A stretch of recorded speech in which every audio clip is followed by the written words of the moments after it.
Welcome to the Golden Eagle Educational Network, where fifth grade voices take flight. We broadcast from Hardin Park School, bringing you stories, ideas, and discoveries from our amazing fifth grade. We will explore short stories, fascinating fiction, dive into facts, and explore topics that inspire us.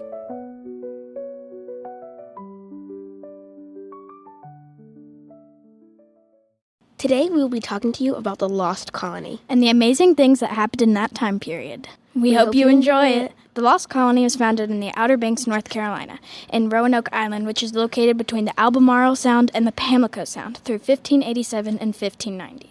Captain John Smith brought these people to the Outer Banks to start a colony, then left to get more supplies and people to grow and make the colony larger. Before Captain John Smith left, there was about 100 people in the colony. It took him 4 years because a French and Indian War was going on in Great Britain at the time. It slowed him down.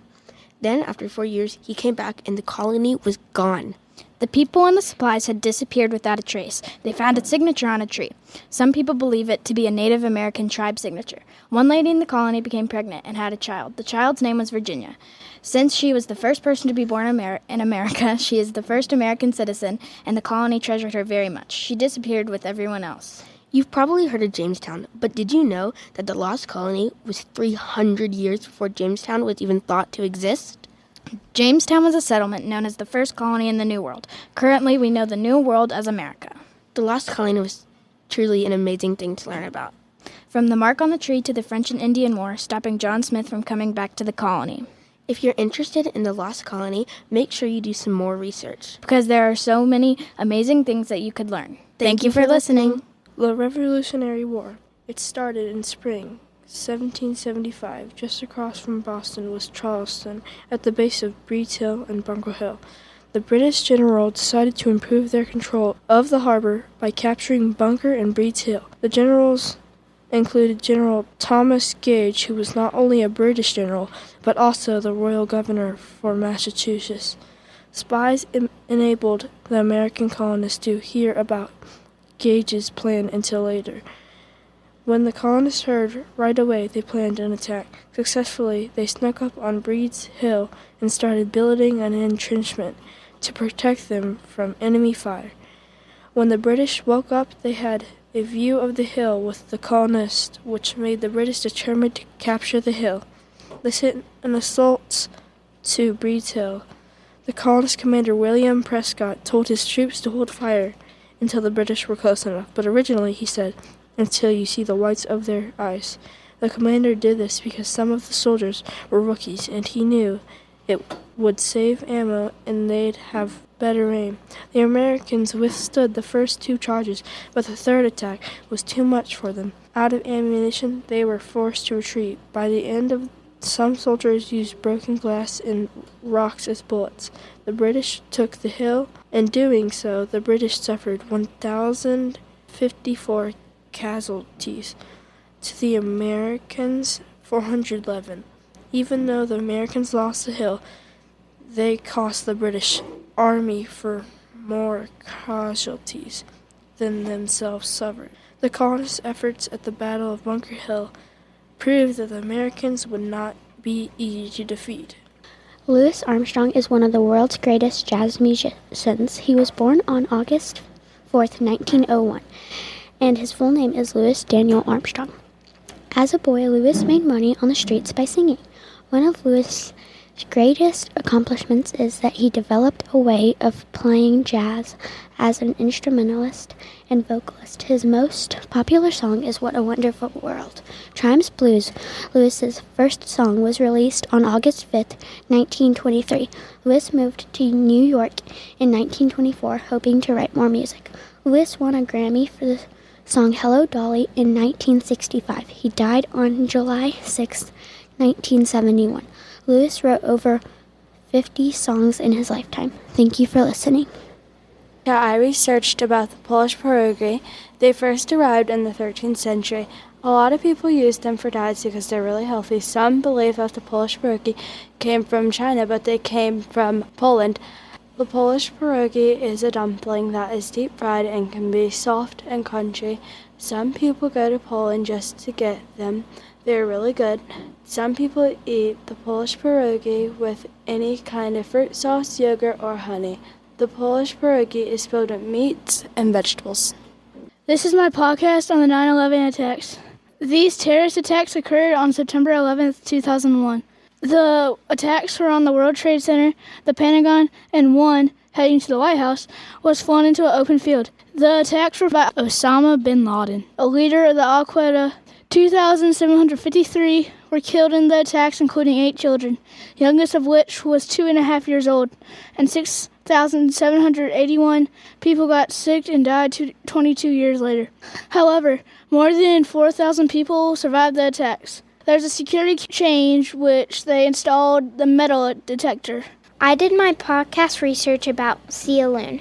Xia Lun was a Chinese man who invented paper.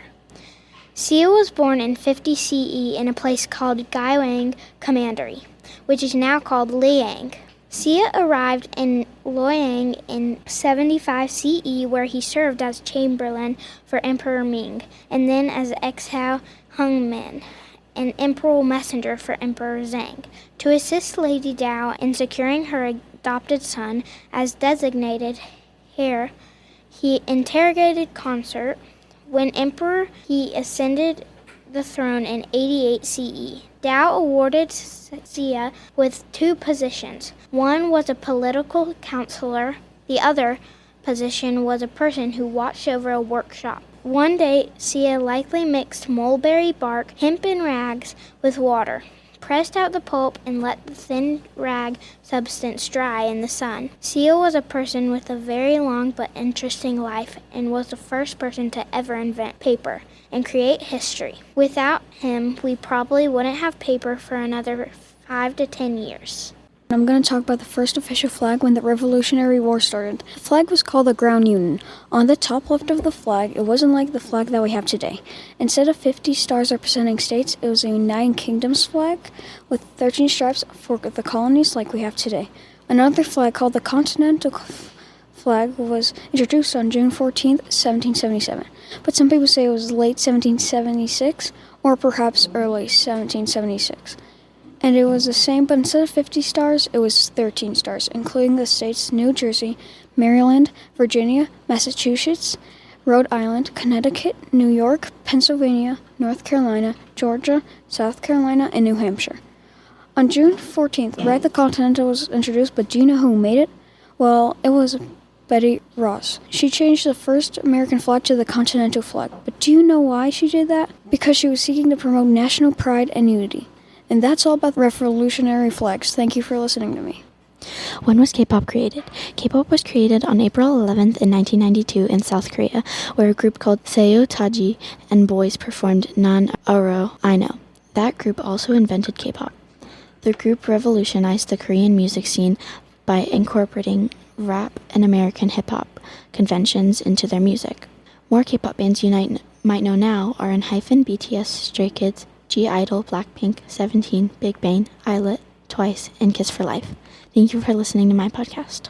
The Wright brothers took flight to the next level with the first successful heavier-than-air powered. The invention of the planes made by Orville Wright is one of the great stories in American history.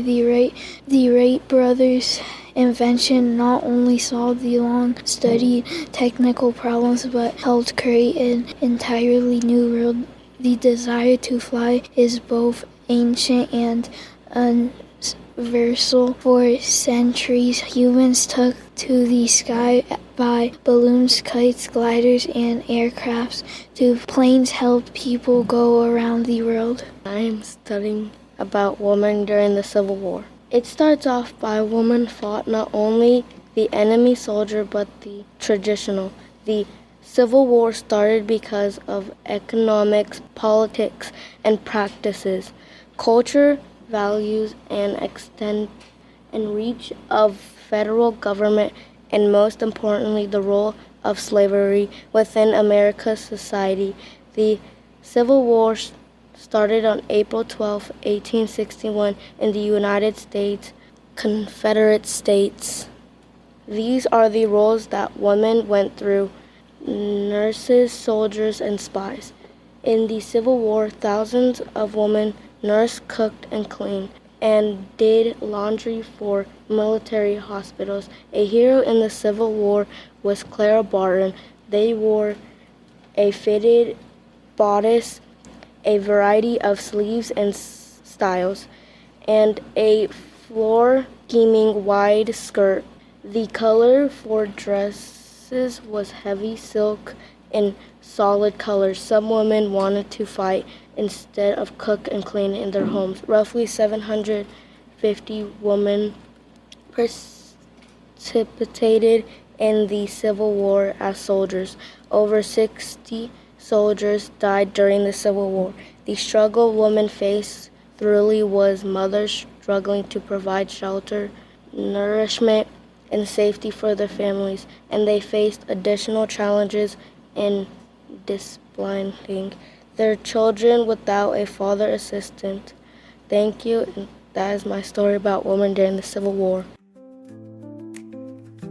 That's a wrap for this episode of the Golden Eagle Educational Network. Thanks for tuning in and supporting us as we continue empowering fifth grade voices. We hope you enjoyed the stories, learned something new, and felt inspired by what we shared. Don't forget to join us next time as we dive into more exciting topics and ideas. Until then, stay curious, stay kind, and keep making a difference.